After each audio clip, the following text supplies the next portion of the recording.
Nexus Realty Florida here, and today I'm going to show you how to fill out the new exclusive broker listing agreement. This is post NAR settlement, so there are some changes that you need to be aware of. So let's get right into it. Right here is the seller's name. You're going to just put that in here. This line is your broker's name or your name. Sometimes you can add your name and the broker's name. This one is the time the seller is allowing you to list the property. For the sake of this example, let's just say they're giving us 4 months.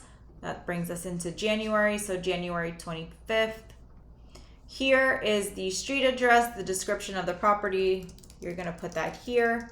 For legal description, you can get this from your property appraiser's website. If it's too long and it doesn't fit on these 2 lines, you're going to click see attachment. You're going to put addendum 1 so you can have the full legal description that needs to be signed and executed by both you and the seller.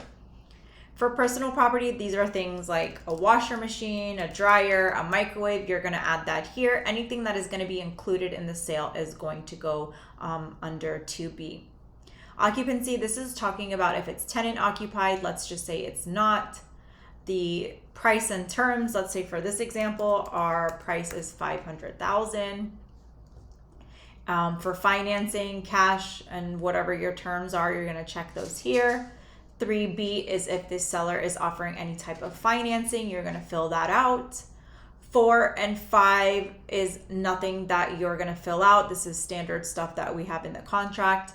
6, I wouldn't recommend checking any of this. It's going to limit your ability to promote the listing online. It's pretty much talking about they do not want a for sale sign or they don't want their address listed on the internet. 6E, if you're going to be using a lockbox, you're going to check this one. And there is some stuff if they want you to withhold any verbal offers or once the seller accepts a contract to withhold any offers further out.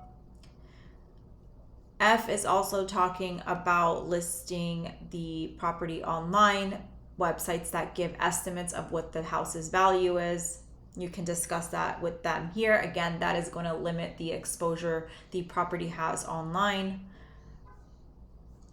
7, if there's any known defects with the property, you're going to disclose that here, and that's pretty much just filled out for you there. Now, line 8 is where the changes have happened. For this example, I'm going to say that your client is offering compensation to the buyer's broker, and that's how I'm going to fill out this contract. For that, let's say we negotiated a 5% commission with a $395 transaction fee. That's what our office charges, so I'm going to put that here. If you have a termination clause, a protection period after the agreement is over, you can put that here. I like to put maybe 30 days. If the seller retains any deposits and you want to have a percentage of that, you're going to put that here. And 10 is where the compensation that is offered to the buyer's broker, this is where you're going to fill that out. So in this example, I said, let's say you're going to negotiate the 5% commission. You're going to split that with your buyer's broker. You're going to check A. You're going to put 2.5% here. And that's how you would leave it there.